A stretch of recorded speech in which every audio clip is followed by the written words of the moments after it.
Congressional lawmakers in Washington, D.C. are putting the finishing touches right now on a $2 trillion stimulus bill. It would give $1,200 to most Americans, but it's not clear when.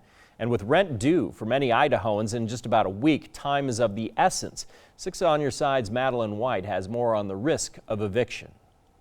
I spoke with stakeholders in various parts of Idaho's housing market, and the consensus really seemed to come down to one thing. If you've been hit hard by this pandemic and you're worried about paying rent on April 1st, communication is key. There's no property managers in the Valley that are thinking at this moment, April 1st, they better have their stimulus package.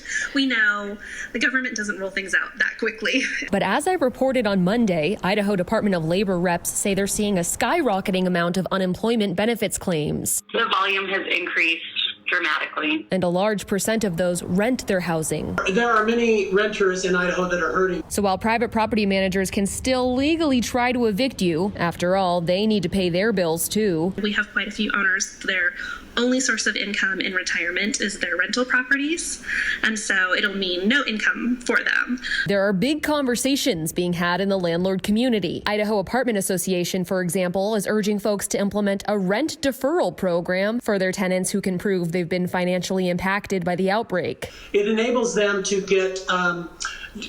be able to sign an agreement to pay rent later. Landlords will do things differently, but we anticipate some will have a repayment in a lump sum maybe in July.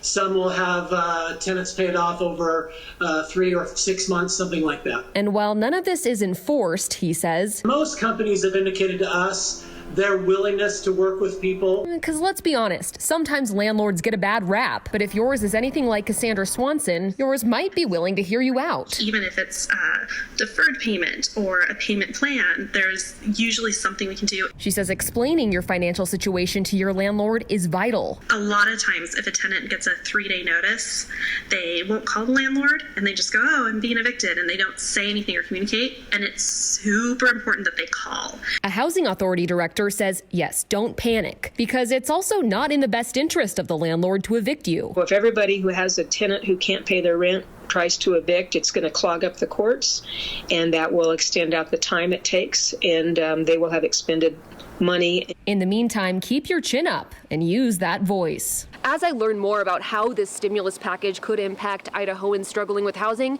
I'll be sure to keep you updated. Madeline White, 6 on Your Side.